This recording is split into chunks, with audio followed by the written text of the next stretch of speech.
The Sixth Crusade, Frederick II and the conquest of Jerusalem through diplomacy at the dawn of the 13th century, as Christian Europe caught its breath after a series of failed crusades, an extraordinary figure emerged who would overturn the established order, Frederick II, Holy Roman Emperor.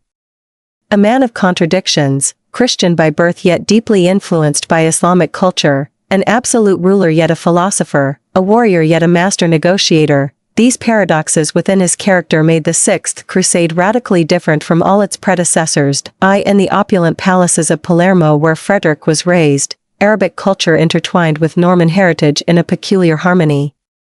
There, among the libraries of Muslim scholars and their intellectual circles, the young prince's worldview took shape. He mastered Arabic, immersed himself in the flourishing fields of astronomy and mathematics in the Islamic world, while Europe still languished in the slumber of the Dark Ages.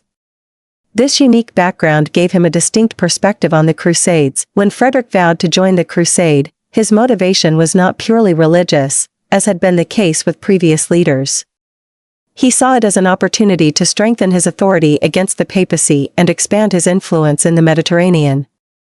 But Pope Gregory IX, who viewed Frederick as an existential threat to the Church's power, was unwilling to grant him any political victory.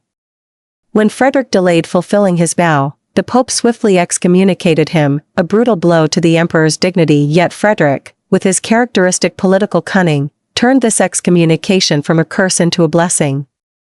Rather than leading a traditional crusade under papal authority, he chose to wage the battle on his own terms. In the summer of 1228, he sailed from Brindisi with a modest fleet, not toward Damietta as previous crusaders had done, but to Acre, the last stronghold of Christian power in the east. Meanwhile, the Islamic world was experiencing a historic moment of weakness. The Ayyubid Empire, once unified by Saladin, was now fractured among warring princes, Al-Kamil in Egypt, Al-Ashraf in Damascus, and Nasir in Aleppo, each vying for dominance.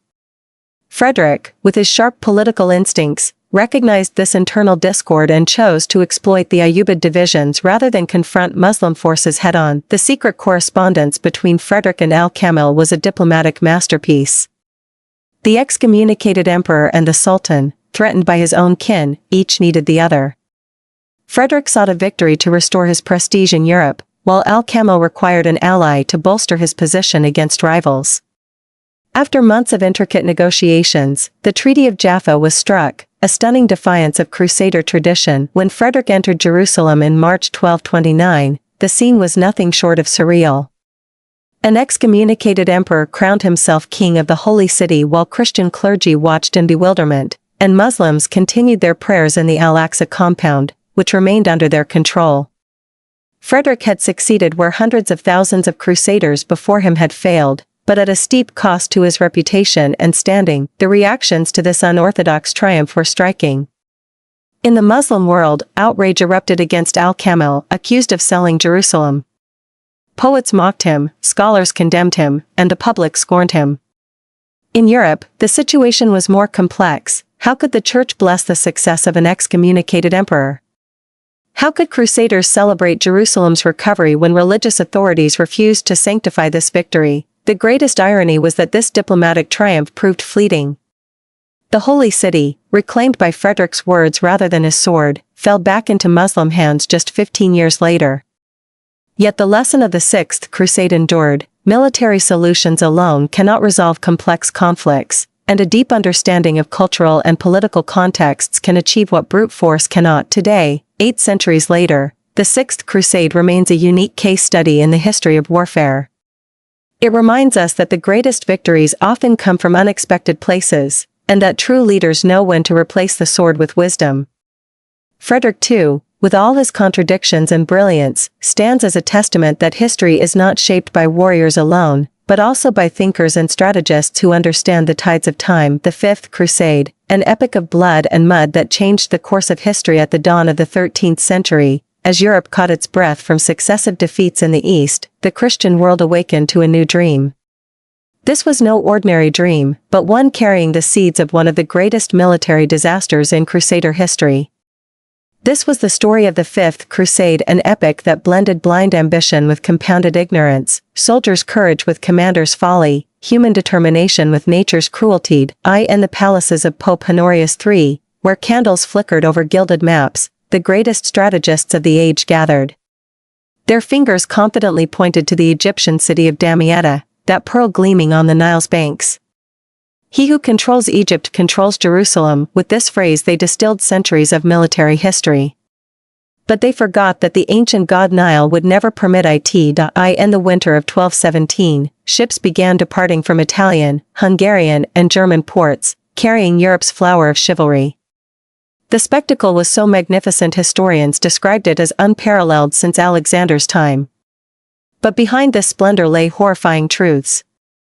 Most of these knights were merely conscripted peasants, their hearts filled more with terror of the sea than with fighting spirit. Across the sea, Sultan Al-Kamil of the Ayyubid dynasty watched these preparations from his Cairo palace. A man barely 30, he possessed wisdom beyond his years inherited from his father Al-Adil and uncles. He understood a lesson the Crusaders missed. Egypt was no land to be invaded, but a civilization that swallowed conquerors. When the first Crusader ships reached Damietta's shores in May 1218, the tragedy began unfolding. They had carefully chosen their landing site but failed to consider their timing. The Nile's annual flood was imminent, that sacred dance Egypt had known for millennia. Their siege of Damietta became a nightmare. Egypt's solid walls differed from Acres or Tyre's. The city's defenders, led by Emir Fakhr ad-Din Yusuf, possessed early naval artillery that shattered many Crusader ships before they reached shore. Months of bloody fighting gained them mere meters of ground. Each day, the Nile stole more of their will. Stagnant waters around their camps created disease-ridden swamps. Cholera and dysentery became deadlier foes than Muslim arrows. The following winter, as Crusaders fell like flies, news came of a massive Islamic army moving from Syria. Al-Kamil's uncle Al-Ashraf Musa led reinforcements they couldn't possibly withstand. At that moment, they realized geography had trapped them. The Great Flood of summer 1220 proved the final blow. Raging waters swept through their camps, carrying away supplies, weapons and wounded. Their attempts to build dams were like trying to hold back the sea with bare hands. After 3 years of suffering, the Crusaders found themselves trapped between Al-Kamil's army and the Nile's waters. Surrender became their only option. In August 1221, they signed a humiliating defeat agreement permitting their remnants to withdraw in exchange for surrendering Damietta. But the greatest lesson lay not in military defeat, but in strategic revelations. 1. Nature could be a stronger ally than armies too. Knowledge of geography outweighed troop numbers. 3. Islamic unity against danger overcame all divisions. Today, 8 centuries later, Damietta still whispers its tale to the winds. A story of arrogant invaders who left in disgrace. Of Nile god who refused to witness foreigners' triumph. And of a historical lesson too many failed to learn, that land cannot be conquered, only absorbed, or it expels invaders like foreign bodies. The marriage that shook the thrones of the East, how Frederick II turned his wedding knot into an empire in the palace of Acre overlooking the Mediterranean, where the waves of history crashed against the coastal rocks. Frederick II sat in his private chamber contemplating the golden wedding ring that would prove mightier than 1,000 warships. That marriage in November 1225 was no ordinary royal union, but a diplomatic masterpiece in every sense of the word, a precisely calculated move on the grand chessboard of world politics. Yolande de Brienne, also known as Isabella II in some historical sources, was just 17 when she married the emperor 14 years her senior. But this young maiden was no ordinary bride. In her veins flowed the blood right to claim the throne of the Kingdom of Jerusalem, the realm lost by Crusaders decades earlier to Saladin at Hattin. Her father, John of Brienne, held only the nominal title of King of Jerusalem while the actual kingdom remained under Muslim control. When Frederick II decided to marry Yolande, his motivation wasn't love or conventional political alliance. His vision extended far beyond. In his strategic mind, this marriage represented the golden key that would unlock the gates of the East. He understood that possessing the legal legitimacy to claim the throne would give him what his armies couldn't achieve through force alone. In the throne room of Acre's palace, as wedding preparations unfolded, Yolanda's father John stood observing the scene with sorrowful eyes. He realized his young daughter had become merely a pawn in the emperor's grand game. He knew Frederick needed a crown more than he needed a wife. In a separate corner, Frederick himself sat sipping wine, his piercing eyes gazing into the distant future where he planned to transform this marriage into leverage against all his enemies. Just months after the wedding, Frederick shocked the world by declaring himself King of Jerusalem, exploiting his wife's claim to the throne. It was a bold move that overturned the regional balance of power. Pope Gregory IX, who had excommunicated Frederick for delaying his crusading vow, now faced a new reality. Frederick was no longer just an excommunicated emperor but the legitimate king of an important Christian kingdom. In Cairo, where Sultan Al-Kamil ruled Egypt, the news struck like thunder. He realized his new opponent now possessed what no previous crusader leader had held, direct royal legitimacy over Jerusalem. This shift in the balance of power forced Al-Kamil to reconsider his calculations. Frederick was no longer just another European invader but a legitimate monarch claiming his rights, yet the story wasn't so simple. While Frederick scored diplomatic victories, his marital life turned tragic. Young Yolanda, suddenly thrust into a conflict far beyond her, couldn't withstand the pressures. In 1228, just 3 years after marriage, Yolanda died after bearing Frederick only one son, Conrad. But even in death, Frederick turned tragedy into political gain, becoming regent for his infant son and thus extending his influence and rule. In the spring of 1229, when Frederick II entered Jerusalem to crown himself king, Yolanda's ghost haunted the celebration. He had succeeded where hundreds of thousands of crusaders before him had failed, but his victory was bittersweet. The crusader nobles in Acre despised him for exploiting his dead wife's memory to gain power. The Pope continued opposing him. Even his son Conrad would later turn against him. Today, as we look upon Yolanda's forgotten tomb in Acre, we see in her story more than just a royal marriage. It was a chapter in the greater clash between East and West, between church and state, between power and legitimacy. Frederick II, with his political cunning, turned his wedding not into an empire, but the price was the soul of a young woman who became merely a casualty in the games of the mighty. The storm of excommunication, how Pope Gregory IX's decree shook the foundations of 13th century Europe. In the shadowy papal throne room, where candlelight danced across ancient religious paintings, the trembling hand of Pope Gregory IX signed the document that would alter the course of European history. That black ink flowing across parchment in September 1227 was no ordinary ink, it was political poison, the sentence of excommunication against Frederick II himself, the Holy Roman Emperor. In that fateful moment, the elderly Pope, then in his 80s, little realized he was unleashing the greatest crisis in church-state relations in centuries. In the royal palace of Palermo, where Frederick II sat surrounded by his philosophers and scientists, the news struck like thunder. The young emperor of 33, the intellectual who spoke 6 languages fluently and mastered Greek and Arabic learning, suddenly found himself cast out from the church. Yet paradoxically, this excommunication meant to cripple the emperor instead sparked one of the most significant political transformations of the Middle Ages. Through the streets of Rome, where news spread like wildfire, crowds gathered before St. Peter's Basilica. Priests read the excommunication decree in loud voices while the people trembled at divine wrath. But in Sicily, Frederick's royal seat, the reaction was entirely different. The philosophers and scientists at Frederick's court, many of them Muslim and Jewish, viewed the papal decree with contempt. To them, Frederick stood as a defender of reason and science against church intolerance. The days following the excommunication saw radical shifts in Europe's political landscape. In Germany, where the Holy Roman Empire extended its authority, princes and nobles divided into opposing camps. Some, fearing the church's curse, withdrew their support from the emperor. Others, particularly those who benefited from Frederick's progressive policies, declared their continued allegiance despite the ban. In Italy, where wealthy cities like Milan and Venice constantly sought freedom from imperial control, the excommunication provided perfect justification for rebellion. Merchant caravans that paid imperial taxes suddenly stopped. Italian city rulers began raising banners of independence, claiming they could not submit to a ruler cut off from the church. Yet the greatest paradox was that Frederick, rather than collapsing under the excommunication's weight, turned it into a trump card in his power game. In a bold move that overturned expectations, the excommunicated emperor proceeded with his promised crusade regardless. In June 1228, he sailed from Brindisi with a modest fleet, an unprecedented spectacle in history, an excommunicated emperor leading a crusade, Pope Gregory, who believed the ban would paralyze Frederick and make him a laughingstock, found himself in an extremely awkward position. How could the Church oppose a crusade, the very pinnacle of its aspirations?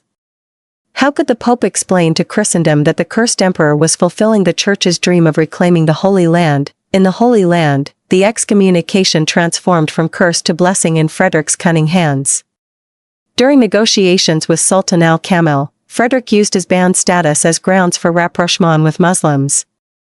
"Look, O Sultan," Frederick told Al-Kamil's envoys, "they've excommunicated me as they excommunicate you infidels.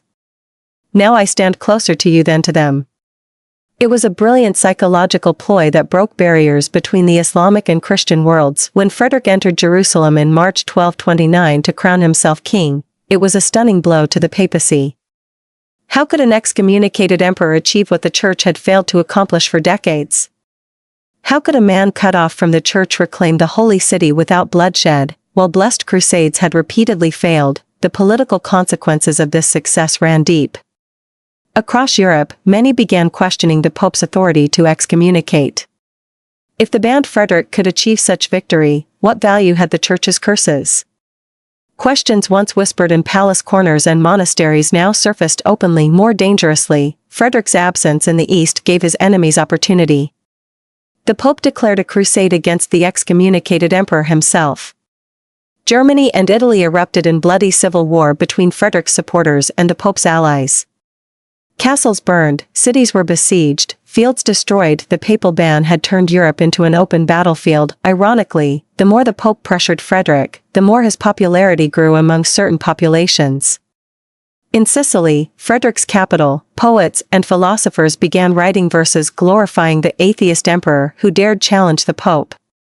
In universities Frederick founded, professors taught that a ruler's authority came from the people, not the Church, a revolutionary idea for the time. Even when the Pope lifted the excommunication in 1230 after bitter negotiations, the damage was done. The Church-imperial conflict would continue for decades, and Frederick would die in 1250 still fighting the Church.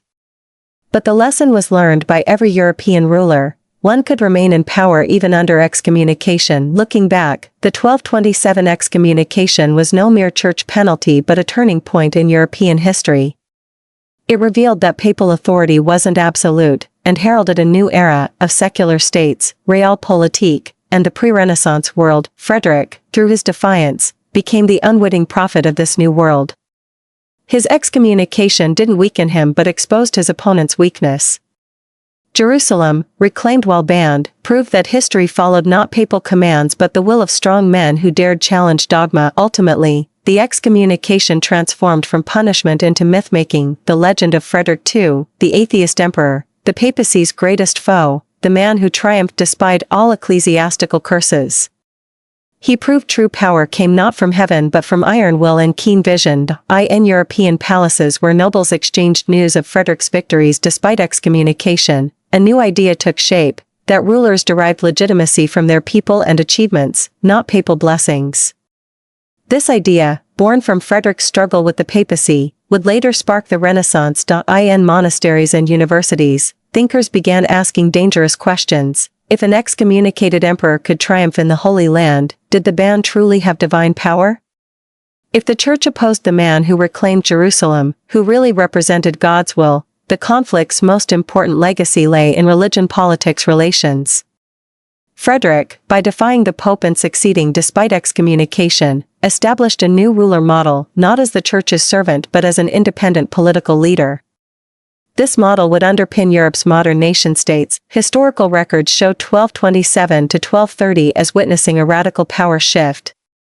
The papacy emerged weaker while Frederick grew stronger. He proved state power could withstand and defeat Church authority.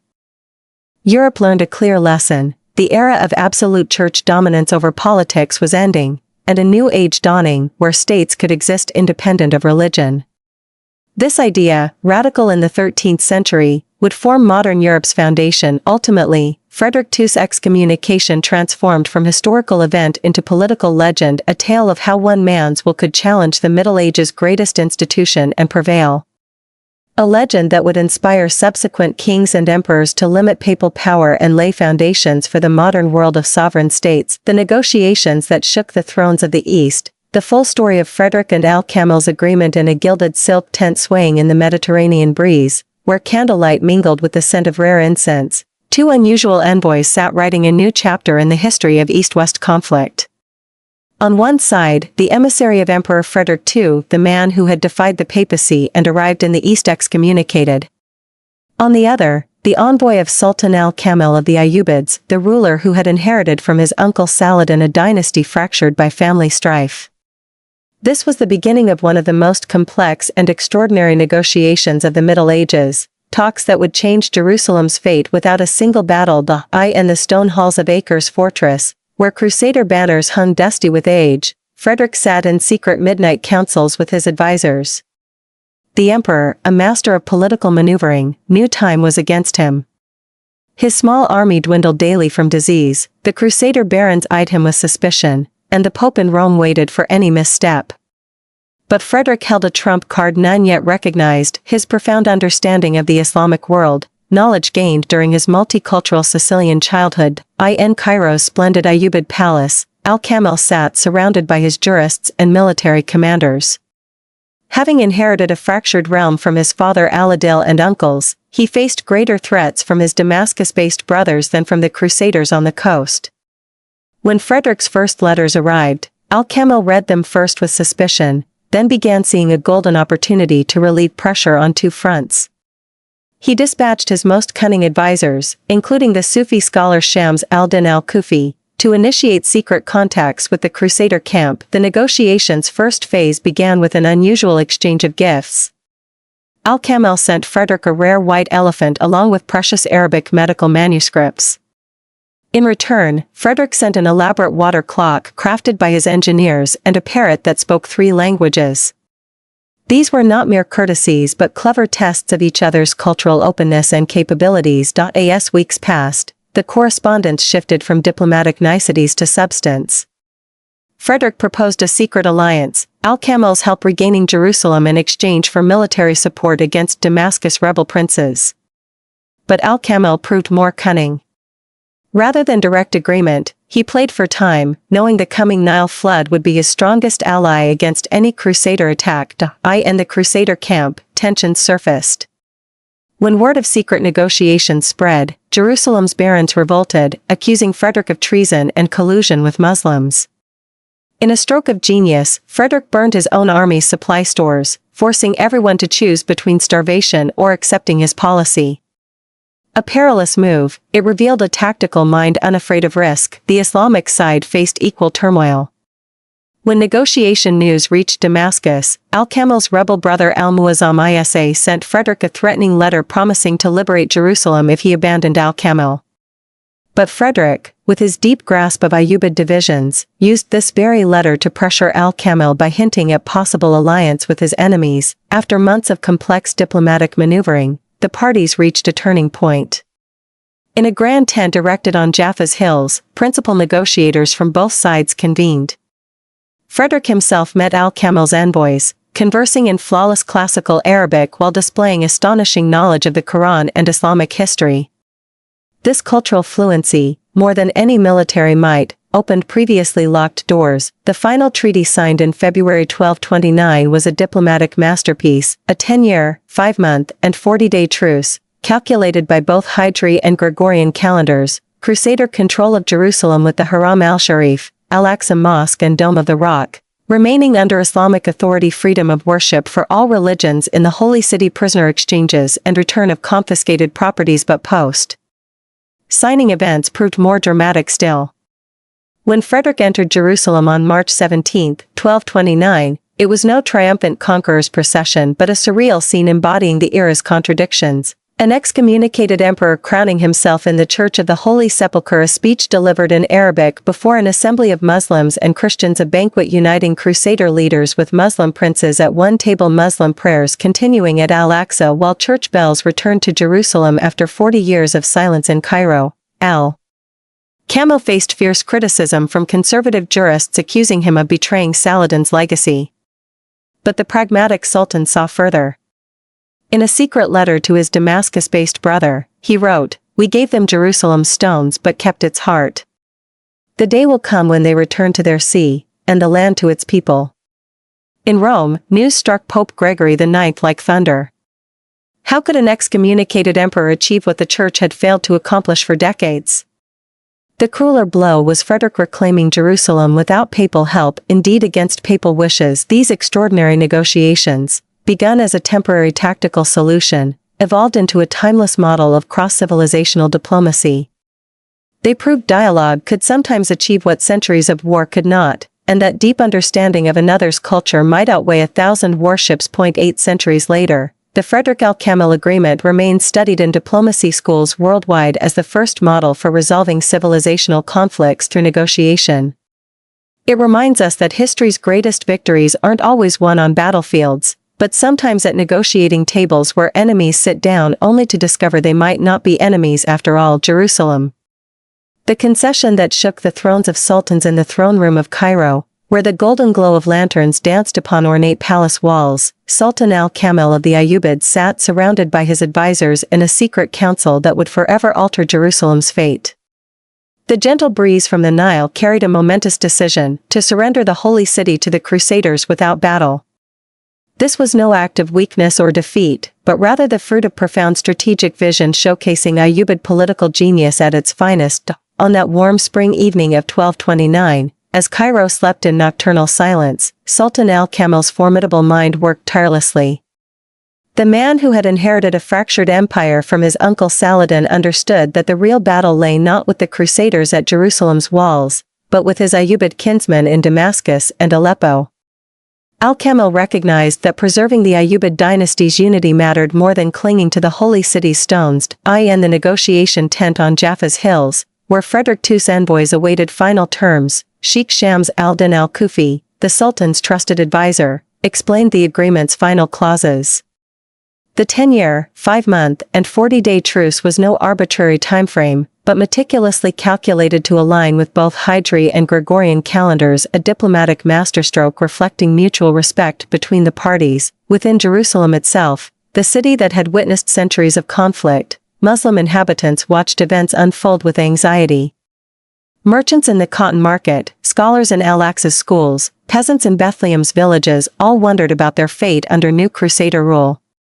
Yet Al-Kamil had secured provisions preserving their dignity, continued call to prayer, Muslim administration of the noble sanctuary, and freedom of worship.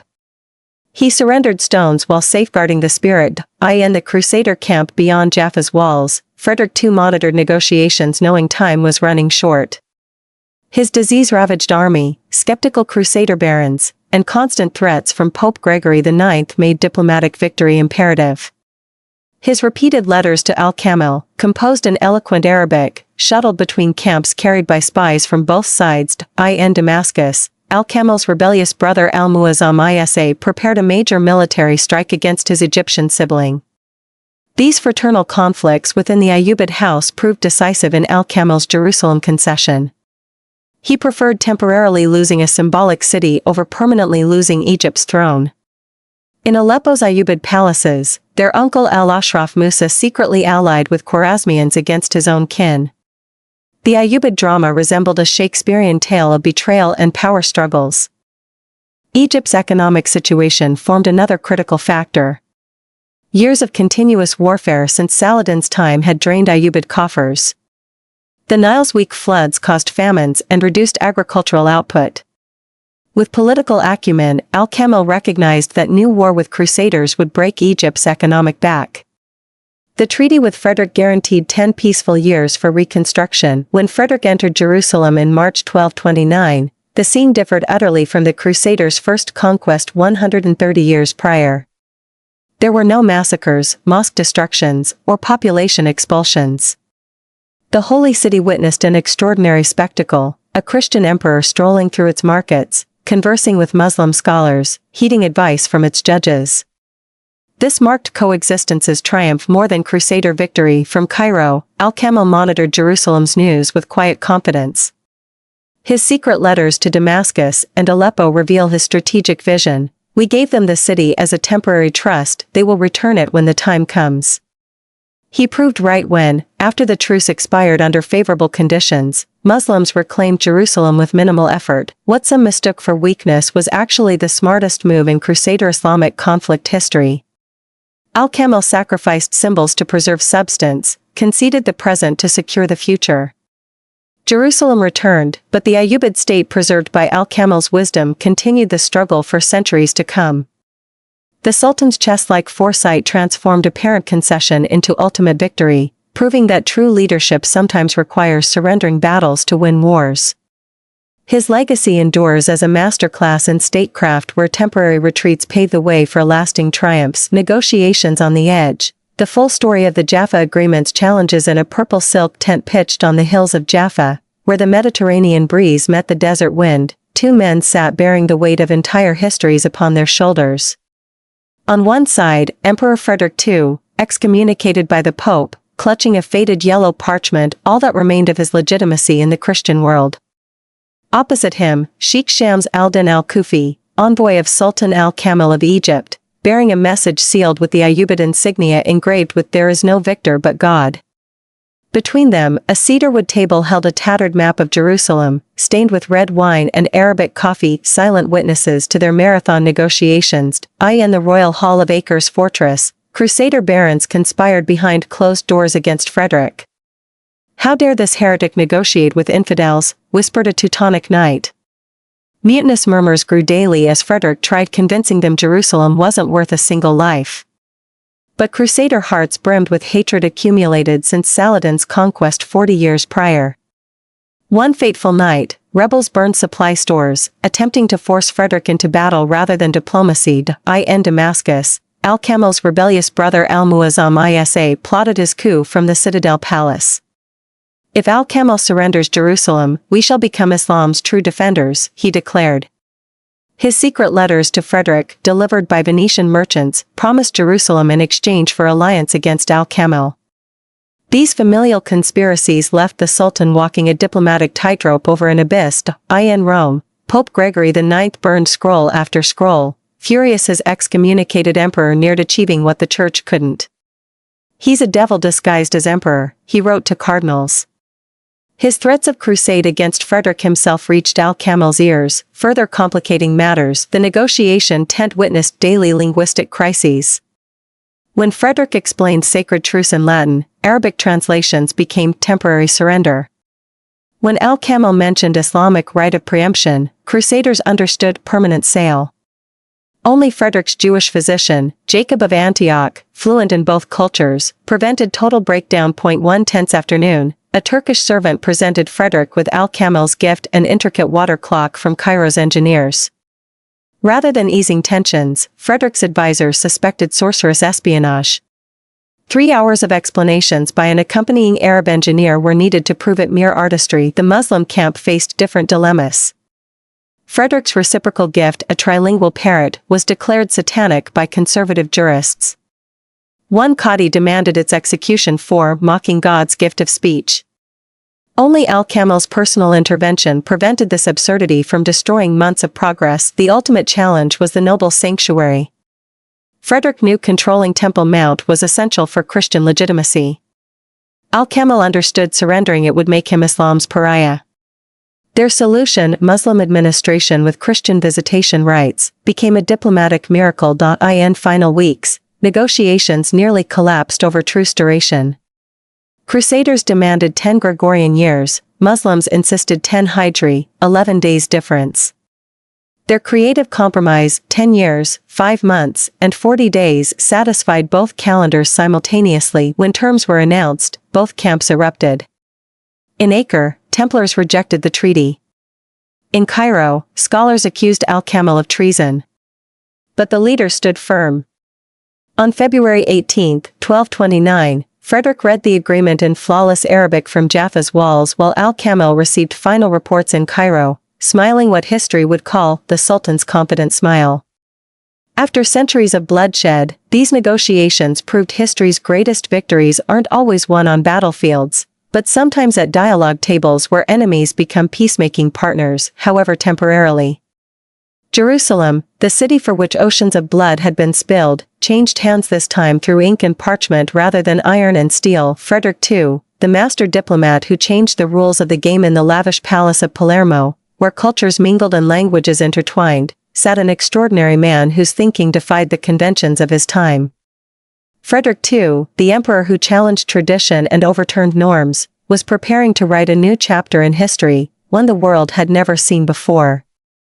While the rulers of his era governed with iron and fire, he chose a far more potent weapon, the carefully chosen word, the persuasive argument, and mutual understanding. On a sunny morning in 1227, as Europe readied itself for yet another crusade, Frederick gathered his advisors in an unprecedented meeting. "Why must we kill one another over stones?" he asked wisely. These simple words reflected a new philosophy of governance and leadership.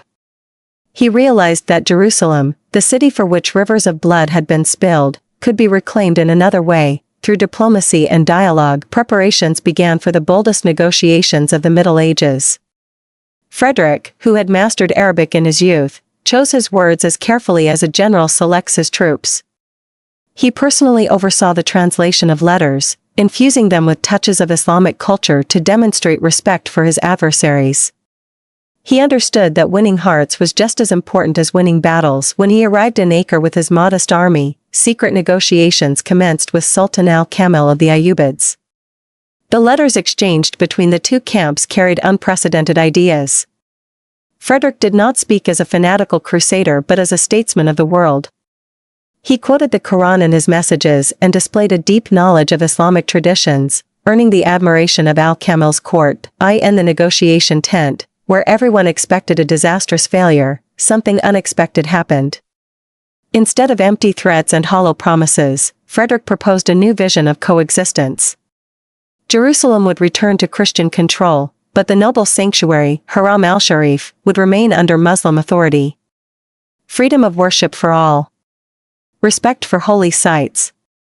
These were revolutionary ideas in an age when religious war was the dominant language. What was most remarkable was how Frederick turned his weaknesses into strengths. His excommunication by the Pope, which should have weakened him, became his trump card. "The Pope has cast us out just as he cast you out," he told Al-Kamil. "Let us, the two of us, come to an agreement." Simple words, yet they overturned all expectations. When he entered Jerusalem victorious in 1229, it was not as a conquering warlord but as a wise statesman. He visited the Al-Aqsa Mosque with respect, listened to Muslim scholars explain the city's history, and issued strict orders that no civilian was to be harmed. He proved that true victory lies not in controlling land but in winning hearts and minds. The lesson Frederick left for history was clear: true power lies in understanding, not violence, in dialogue, not conflict, in mutual respect, not humiliation. He reclaimed Jerusalem through words when armies had failed to take it by the sword, writing a diplomatic legend that is still studied to this day. The master of diplomacy, how Frederick II achieved with words what swords could not. In the royal palace of Palermo, where the scent of Sicilian marjoram mingled with the aroma of Arabic ink, Frederick II sat with his advisors in an unprecedented secret meeting. The excommunicated emperor, cast out by the Pope from the fold of the Church, was planning to achieve what the combined armies of Europe had failed to accomplish. His secret weapon was neither swords nor fortresses, it was words, chosen as carefully as chess pieces on the vast board of the East. On an autumn morning in 1228, as his ships prepared to sail eastward, Frederick summoned his personal translators. "I wish to speak to the Sultan in his own tongue," he commanded. He understood that the keys to Jerusalem were not kept in palace treasuries but in the hearts of men who could comprehend the language of their enemies. This was the first move in a diplomatic game that would alter the history of the conflict between East and West. In the Crusader camp outside Acre, where zealous barons prepared to attack Jerusalem, Frederick stood before them with unparalleled composure. "We will take the city without shedding a drop of blood," he declared. Skeptical and scornful glances met his proclamation, but the emperor knew something the others did not. He had discovered that Al-Kamil, the great Sultan of Egypt, feared his own brothers more than he feared the Crusaders. Secret letters began passing between the two camps. These were not the ordinary missives exchanged between Crusaders and Muslims but carried a unique character. Frederick, raised in multicultural Sicily, signed his letters with Islamic phrases like Wa Allah al-Muwafiq, and God grants success. In one letter, he quoted a Quranic verse he had learned in his youth, astonishing Al-Kamil's advisors. "This is not the Frankish king we know," one of them whispered to the Sultan, yet Frederick's diplomacy was not mere wordplay. He understood that politics was the art of the possible. When Al-Kamil sent a delegation bearing a rare white elephant as a gift, Frederick did not merely accept it, he ordered a special enclosure built for the elephant in his camp and named it the Gift of Friendship. What seemed like a trivial gesture was, in truth, a powerful political message to Al-Kamil: "I am a man you can trust." On the other side, Al-Kamil faced a battle no less complex. The scholars in Cairo scrutinized his every move, ready to declare him an apostate if he surrendered even an inch of Jerusalem. Here, Frederick's diplomatic genius shone. Instead of demanding the entire city, he proposed sharing Jerusalem for the Crusaders, but the noble sanctuary, Haram al-Sharif, would remain under Muslim control. Freedom of worship for all. He transformed the conflict from a religious battle into a political agreement. Most striking was how Frederick turned his personal plight into an advantage. His excommunication by the Pope, which should have weakened him, became leverage in his hands. In one letter to Al-Kamil, he wrote, "The Pope has cast us out just as he cast you out, so why should we not be friends?" Simple words, yet they shifted the balance of power when the Treaty of Jaffa was signed in February 1229, granting Jerusalem to the Crusaders without war. It sent shockwaves through both the Christian and Islamic worlds. But the true secret lay not in the treaty's terms but in how it was achieved. Frederick did not negotiate as a Crusader leader but as a worldly statesman. He sat at the table with his adversaries, spoke their language, respected their traditions, and understood their fears. On March 17 of that year, when he entered Jerusalem, he did not march in as a haughty conqueror but as an honorable guest. He visited Al-Aqsa Mosque, listened to Muslim scholars explain its history, and issued orders that no civilian was to be harmed. What seemed strange for his time was, in fact, the pinnacle of his diplomatic brilliance. He realized that respecting one's foes was just as important as defeating them. In the end, Frederick's diplomacy was not merely a means to an end, it was a complete philosophy of governance. He proved that true power lies not in the ability to destroy enemies but in the ability to turn them into partners. Jerusalem, reclaimed through words rather than swords, remained in Crusader hands for only 10 years. But the lesson in diplomacy that Frederick taught the world endured forever. Sultan Al-Kamil and the negotiation epic that saved Jerusalem. In the Grand Hall of the Citadel in Cairo, where the golden glow of lanterns danced upon the walls, Sultan Al-Kamil of the Ayyubids sat surrounded by his advisors in a secret meeting that would determine the fate of the Ummah. The gentle breeze from the Nile carried grave news: Emperor Frederick II was advancing toward the east.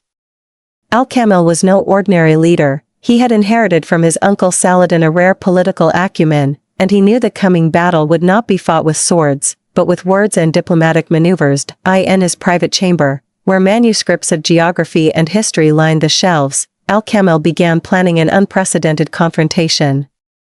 His first move was to dispatch a network of spies to the Crusader camp in Acre. Their mission was not traditional military espionage but a deep study of Frederick II's personality. "I want to know everything about this emperor," he told his chief advisor. "What does he read? How does he think? What are his weaknesses?" He understood that the real battle was one of minds before it could ever be one of blades. In Damascus, his brother Al-Muazzam Isa was plotting to seize control of Egypt. This familial rebellion posed a greater existential threat to Al-Kamil than any Crusader army. Here, the Sultan's political genius shone. He sent a secret delegation to his brother bearing precious gifts and promises of new territories, just to buy time until he could resolve the Jerusalem crisis. He knew that family feuds could destroy the Ayyubid Empire faster than any foreign invasion. When Frederick's letters began arriving in Cairo, their contents astonished everyone. The excommunicated emperor addressed Al-Kamil in an unfamiliar manner, quoting the Quran and displaying a profound knowledge of Islamic traditions. In his advisory council, Al-Kamil listened to conflicting opinions. Some military leaders urged him to reject negotiations outright, while wiser counselors saw a golden opportunity. Al-Kamil devised a three-pronged strategy: negotiate with the Crusaders, reconcile with his Ayyubid rivals, and prepare the army for any betrayal. In a masterstroke, he chose the Sufi scholar Shams al-Din al-Kufi as his chief mediator, a man respected for both his religious knowledge and political wisdom, trusted by all sides. Al-Kamil understood that an enlightened cleric could achieve what thousands of soldiers could not. In the negotiation tent on the hills of Jaffa, where both sides exchanged messages, Al-Kamil's crisis management brilliance became evident. When Frederick sent an intricate mechanical clock as a gift, some of the Sultan's advisors saw it as a magical threat. But Al-Kamil, with his open-minded intellect, had his engineers study it before reciprocating with a rare white elephant. These cultural exchanges were part of his strategy to build trust. The greatest crisis erupted when Cairo's jurists discovered the negotiations involved concessions over Jerusalem. Sheikh Izz ad-Din ibn Abd al-Salam publicly denounced the Sultan in a fiery Friday sermon, accusing him of betraying Saladin's legacy. Here, Al-Kamil displayed remarkable political skill. He summoned the sheikh to his palace, explained the dire military situation, and promised that the Haram al-Sharif would remain under Islamic sovereignty. He knew winning over the scholars was more crucial than winning battles. As negotiations reached their final stages, Al-Kamil laid down his strict terms. Jerusalem could fall under Crusader control, but the noble sanctuary would remain Muslim, the call to prayer would continue, and Muslims retained the right to return. These conditions demonstrated his negotiating strength despite immense pressure. At the critical moment, when everyone expected talks to collapse, Al-Kamil showed unexpected flexibility. He agreed to a 10-year truce, knowing these years would be enough to reunite the Ayyubid ranks and strengthen his army. He sacrificed the city temporarily to save the empire. After the treaty was signed, Al-Kamil returned to Cairo to face public outrage. Yet, with the steadfastness of great leaders, he repeated, "We gave them the stones but kept the spirit." He was confident Jerusalem would return when the time was right, and indeed, exactly 10 years later, under far more favorable circumstances, Muslims reclaimed Jerusalem without a major battle. Al-Kamil proved that politics is the art of temporary sacrifice for ultimate victory, and that wise negotiations can achieve what prolonged wars cannot. Jerusalem, surrendered with wisdom, was regained with wisdom. The Sultan's gambit, Al-Kamil's masterful diplomacy in the shadow of the Crusades. The torches flickered erratically in the cavernous war room of Cairo's citadel, casting elongated shadows that danced like specters across ancient stone walls. Sultan Al-Kamil Muhammad ibn Ahmad, ruler of Egypt and Syria, sat motionless upon a divan strewn with silk cushions, his fingers tracing invisible patterns on a well-worn map of the Levant. The year was 1228, and the Ayyubid Empire stood at a precipice, not from the approaching Crusader armies, but from the fractures within its own house. The scent of sandalwood and parchment mixed with the metallic tang of fear as the Sultan's council debated their precarious position. From the arched windows overlooking the Nile, the first light of dawn crept across the marble floors, illuminating the furrowed brows of Al-Kamil's advisors. The news had arrived by swift courier. Frederick II, the excommunicated Holy Roman Emperor, had landed at Acre with a formidable force. Yet what troubled the Sultan was not the German knights' gleaming armor, but the reports of their leader's unorthodox nature. This was no bloodthirsty crusader in the mold of Richard the Lionheart, but a man who spoke Arabic, debated philosophy with Muslim scholars, and seemed more interested in treaties than battles. Al-Kamil rose suddenly, his gold-embroidered robe whispering against the stone floor. "Send for Shams al-Din," he commanded, referring to his most trusted diplomat. "And prepare the white elephant from our menagerie." His advisors exchanged puzzled glances, but none dared question the Sultan's unconventional order. The elephant, a magnificent beast sent as tribute from an Indian prince, would become an unexpected pawn in the coming diplomatic chess match. In the bustling streets below, Cairo awoke to another day, unaware of the delicate negotiations about to unfold. Merchants hawked their wares in the shadow of the great mosques, while scholars hurried to their lectures at Al-Azhar. This vibrant tapestry of daily life was what Al-Kamil fought to preserve, not just territory, but an entire civilization facing threats from within and without. His brother Al-Muazzam in Damascus conspired against him, while the Khwarezmian warlords to the east eyed Ayyubid lands with predatory intent. The Crusaders might have been the most visible threat, but they were far from the most dangerous. The Sultan's private chambers became a hive of clandestine activity. Secretaries drafted letters in multiple languages, while translators pored over Frederick's previous correspondence, searching for hidden meanings. Al-Kamil himself spent hours consulting with Islamic jurists, crafting arguments to justify what many would see as heresy, negotiating with the infidel. Sometimes the pen must prepare the way for the sword, he murmured to his skeptical Qadi, who reluctantly nodded in agreement. When Frederick's formal envoy arrived, the court observed with bated breath as Al-Kamil received him not in the formal audience hall, but in the palace gardens, amid fragrant orange trees and bubbling fountains. The message was clear: this would be no ordinary confrontation between Muslim and Crusader. Over cups of rose-infused sherbet, the Sultan probed for weaknesses in Frederick's position, learning of the emperor's strained relations with the Pope and his rebellious barons. As the hot Egyptian days gave way to cooler nights, the negotiation tactics grew more sophisticated. Al-Kamil ordered rare manuscripts from the House of Wisdom to be copied as gifts, knowing Frederick's reputation as a patron of learning. He directed his engineers to prepare demonstrations of their latest inventions, showcasing the superiority of Ayyubid science. Every gesture, every carefully chosen word was designed to present Muslim civilization as something to be admired rather than conquered. The arrival of Shams al-Din from Damascus shifted the negotiations into higher gear. The elderly diplomat, his beard white with years of service, brought news that changed everything. Al-Muazzam had suddenly died, leaving the Syrian provinces in turmoil. This unexpected development forced Al-Kamil to divide his attention between the Crusader threat and consolidating power in Damascus. The Sultan's response revealed his strategic genius. He accelerated negotiations with Frederick while dispatching a trusted general to secure Syria. In the moonlit gardens of the citadel, Al-Kamil paced restlessly. The terms were nearly finalized, but at what cost? Jerusalem, the third holiest site in Islam, would return to Christian hands after 40 years of Muslim rule. Yet the Haram al-Sharif would remain under Islamic control, with guarantees of protection for Muslim worshippers. It was a compromise that would outrage many, but save countless lives.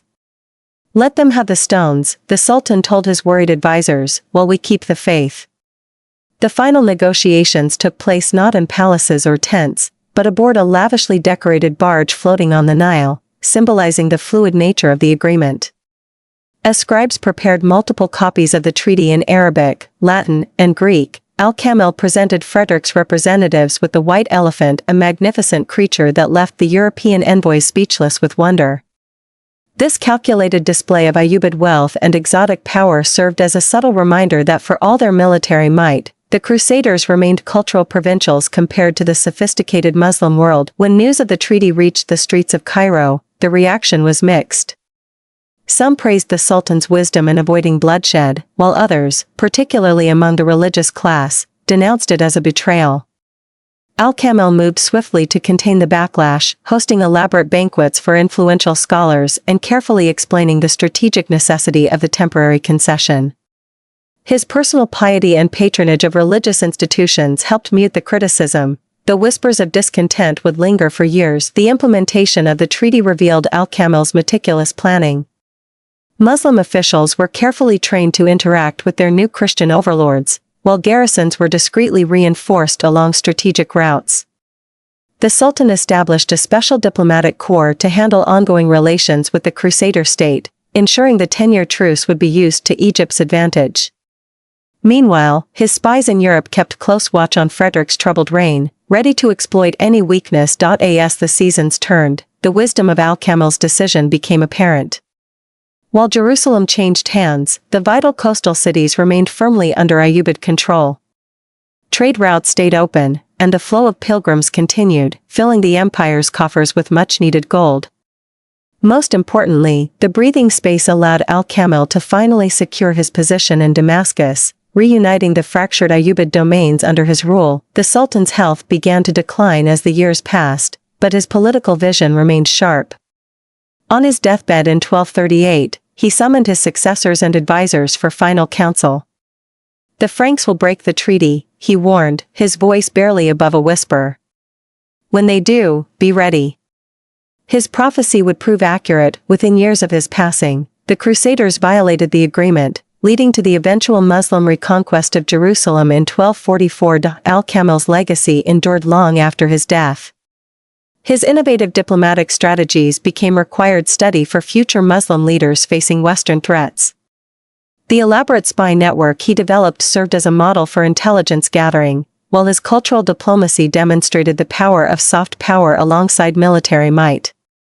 Perhaps most significantly, his willingness to make tactical concessions for strategic gain redefined Islamic statecraft in an age of Crusades and Mongol invasions. In the grand arc of history, Al-Kamil's negotiations with Frederick II represented more than a temporary truce. They marked a watershed moment where diplomacy triumphed over dogma, where pragmatism overcame pride. The Sultan had shown that true leadership sometimes required surrendering battles to win wars, and that the defense of Islam demanded not just valor with the sword, but wisdom in counsel. His white elephant, that magnificent gift to a Christian emperor, became an enduring symbol. Sometimes the most powerful weapon is the one never drawn. Frederick II, the emperor who turned excommunication into a weapon in the royal palace of Palermo, where the scent of Arabic ink mingled with the aroma of Sicilian marjoram, the excommunicated emperor sat turning the Pope's letter of condemnation between his fingers. The document that was meant to mark his political demise became, in his hands, the most powerful card in the game. Frederick smiled as he whispered to his advisors, "The Pope has unwittingly given us a precious gift." This was the moment he realized his excommunication would be the golden key to shifting the balance of power in the East. In the spring of 1228, as Frederick's ships prepared to sail for Acre, the Pope in Rome believed he had successfully neutralized his archrival. But Frederick, with his sharp intellect, saw in this excommunication a golden opportunity. He was now freed from all the moral and religious constraints imposed by the Church. No longer did he have to play the role of the traditional Crusader king. Instead, he could act as a cold-blooded statesman, unbound by religious or ethical obligations. When he arrived on the Crusader shores of Acre, the barons greeted him with skeptical and suspicious glances. "How can we follow an excommunicated emperor?" they whispered among themselves. But Frederick had prepared for this moment with cunning. He gathered them in the castle hall and delivered a masterful speech. "The Pope has excommunicated us because he fears our strength. He wants the Crusaders to remain weak under his control."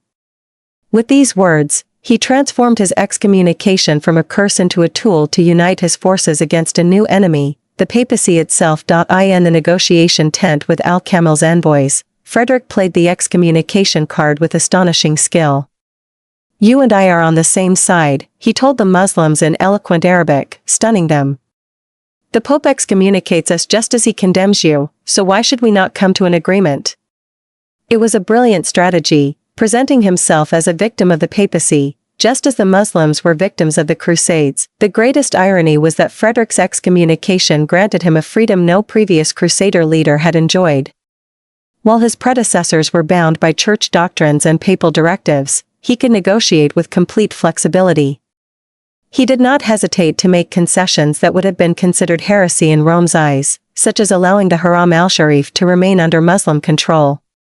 He understood that Jerusalem was merely stone, while real power lay in making peace on his own terms. Most striking was how Frederick used his new status to psychologically pressure Al-Kamil.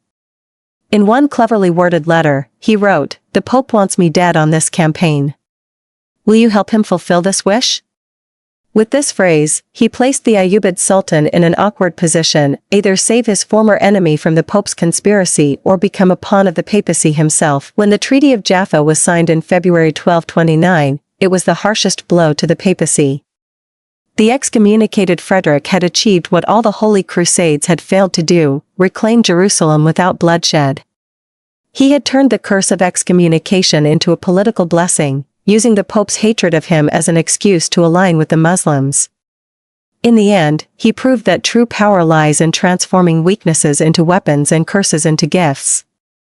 Jerusalem, reclaimed through words rather than the sword, became a witness that punishments from enemies may sometimes be their greatest offerings. The Emperor's Gambit, Frederick II and the diplomatic revolution that shook medieval Europe. The candles flickered nervously in the drafty halls of Palermo's royal palace, their trembling light illuminating the furrowed brow of Europe's most dangerous mind. Frederick II Hohenstaufen, Emperor of the Romans, King of Sicily and Jerusalem, sat hunched over a parchment that should have ended his career, the papal bull of excommunication from Gregory IX. The year was 1227, and the document in his hands represented not just spiritual condemnation but political annihilation.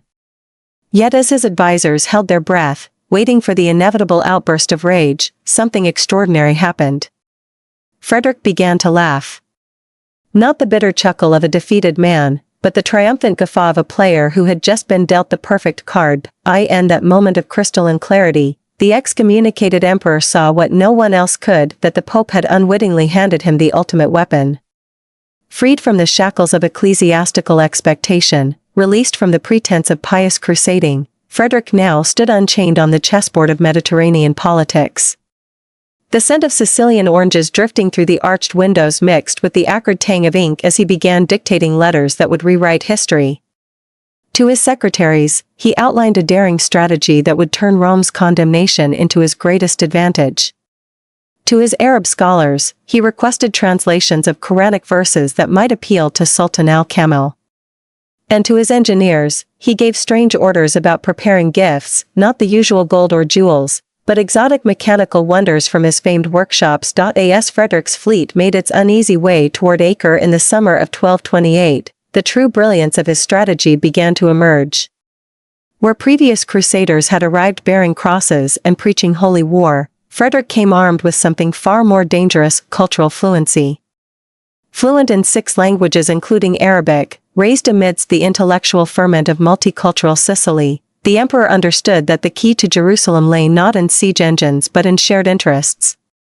His first act upon landing was not to rally the crusader barons, who eyed their excommunicated leader with barely concealed contempt, but to dispatch Jewish and Arab envoys to Al-Kamil's court bearing gifts that spoke volumes: an astrolabe crafted by his Sicilian artisans, medical texts from his personal library, and most audaciously, a letter quoting Surah 49:13 of the Quran: "O mankind, indeed we have created you from male and female and made you peoples and tribes that you may know one another." The Sultan's court at Nablus erupted in disbelief when Frederick's messengers were ushered into the divan. Never had they seen a Christian ruler cite Islamic scripture with such precision. Al-Kamil, the astute Ayyubid strategist who had spent years fighting his own brothers for control of Saladin's fractured empire, immediately recognized a kindred spirit in this excommunicated emperor.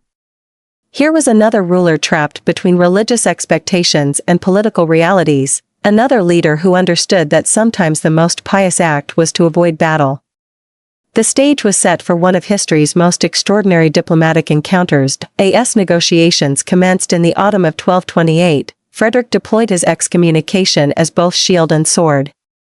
To the Muslim negotiators, he presented himself not as a crusader but as a fellow victim of papal overreach. "Does not the Quran warn against those who would make lawful what God has made unlawful?" he asked through his translators, deliberately echoing their own theological debates about religious corruption. To his own skeptical knights, he spun his condemnation as proof of his independence. If the Pope called him the Antichrist, surely he must be doing something right. The treaty that emerged from these months of delicate bargaining was a masterpiece of realpolitik. Jerusalem would return to Christian control, but the Haram al-Sharif would remain under Muslim administration. Pilgrims of all faiths could visit the holy sites. The 10-year truce was carefully calculated using both Hijri and Gregorian calendars. But the true stroke of genius lay in how Frederick framed the agreement back in Europe, not as a surrender to Islam, but as a humiliation of the papacy. By entering Jerusalem in March 1229 without papal approval, and pointedly crowning himself in the Church of the Holy Sepulchre, he demonstrated that imperial power could bypass Rome entirely. The aftershocks of Frederick's diplomatic revolution reverberated for generations.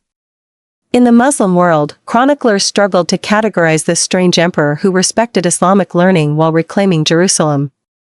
In Europe, the precedent of a successful excommunicated ruler undermined papal authority in ways that would ultimately contribute to the Reformation.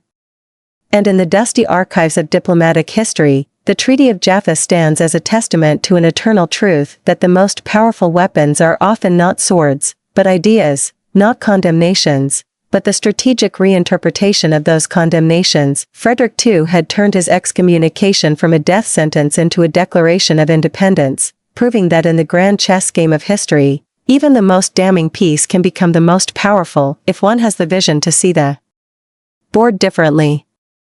His white elephant gift to Al-Kamil, that magnificent beast that so astonished the Sultan's court, became the perfect symbol of this lesson. Sometimes the most unexpected moves yield the richest rewards. Frederick II's campaign in the Levant, when diplomacy triumphed over the sword at the dawn of the 13th century, as Europe was embroiled in the exhausting crusades that had drained its strength for decades, an unconventional Germanic king emerged, a man whose brilliant rationality and rare political cunning would write an unprecedented chapter in the history of the struggle for the Holy Land. Frederick II, Holy Roman Emperor, was no traditional military leader charging into battle with the fervor of a knight. Instead, he was a strategic thinker who understood, centuries ahead of his time, that negotiations could achieve what the relentless swing of swords could not. Jerusalem, a bloodless reconquest. When Frederick II set foot in Palestine in the autumn of 1228, the scene was entirely different from what previous crusades had known. There were no massive armies marching toward fortified walls, no waves of knights crashing against Muslim defenses. Instead, the emperor arrived bearing more letters of negotiation than weapons. Jerusalem, which had fallen to Saladin 40 years earlier, remained the greatest dream of Christendom. But Frederick did not seek to reclaim it through bloodshed, rather, through ink on parchment. At the time, Sultan Al-Kamil of Egypt and Syria was facing grave internal crises, from rebellious emirs to external threats posed by his own brothers in Damascus. It was here that Frederick's genius in reading the political landscape of the region shone through.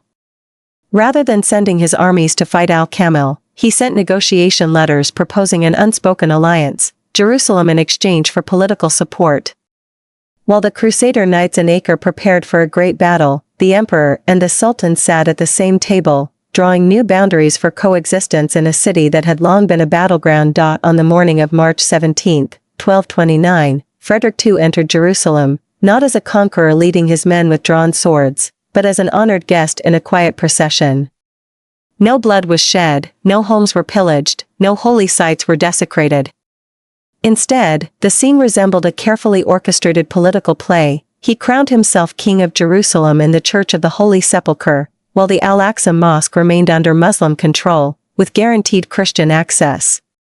He had succeeded where his predecessors, kings and knights alike, had failed, reclaiming the Holy City without igniting a new war. Shared governance, a unique experiment in the Middle Ages. Frederick's rule over Jerusalem was unlike any previous Crusader governance. Rather than imposing strict Christian dominance, he established a hybrid administrative system that recognized the rights of both Muslims and Christians. Crusader knights guarded the walls, but Muslim judges continued to oversee the affairs of the city's Muslim inhabitants. Jerusalem was divided into quarters, the Christian quarter, where the Crusaders raised their banners, and the Moroccan quarter and Al-Aqsa, where Muslims retained full autonomy. The agreement even included an unprecedented clause, freedom of movement for merchants and pilgrims of all faiths. The roads between Jaffa and Jerusalem were no longer severed by war, and trade caravans once again traveled between Crusader ports and inland Muslim cities. It was an early prototype of what we might today call a civil state, where religions coexisted under a shared legal system. Yet this model was not without contradictions. While Al-Kamil accepted the deal under political pressure, the Muslim populace erupted in anger over the surrender of Jerusalem. On the Crusader side, the Templars and local barons refused to recognize the agreement's legitimacy, viewing it as a betrayal of Crusader ideals. Some Crusader forces even withdrew from Jerusalem in protest of what they saw as a shady deal with the Muslims. The collapse of old alliances and the birth of new ones. Frederick II proved himself a master of political maneuvering. While traditional Crusaders clung to their old alliances with the Kingdom of Cyprus and Lesser Armenia, he flipped the table, opting instead for an unspoken alliance with Al-Kamil against their shared enemies. He understood that interests shifted, and today's foes could become tomorrow's allies, but this strategy came at a heavy price. As most of his imperial forces withdrew to the coast, with garrisons concentrated in Jaffa and Sidon rather than inland, the military balance began to waver. Frederick believed diplomacy could replace armies, but reality proved that agreements needed force to sustain them. The legacy of the campaign, a diplomatic triumph or a strategic failure. When Jerusalem fell back into Muslim hands in 1244, just 15 years after its recovery, it seemed as though Frederick II's experiment had failed. But the truth was far more complex. The campaign proved that diplomacy could achieve major victories without war, yet it also revealed that such victories required a supportive political environment to endure. Frederick's Levantine campaign remains a profound historical lesson. On one hand, it demonstrated that interfaith coexistence was possible, even in the most volatile of places. On the other, it showed that agreements lacking popular support and military backing were doomed to collapse had Frederick II secured stronger allies, or had Al-Kamil continued to uphold the treaty. Jerusalem might have entered a new era of coexistence. But history took a different turn, leaving this experiment as one of the most fascinating attempts in the long struggle for the Holy Land. Today, 8 centuries later, Frederick II's campaign stands as a testament that war is not always the only path to victory, and that negotiations can win battles that armies cannot. Yet it also reminds us that diplomacy, without force to sustain it, may only be a temporary solution in an eternal conflict.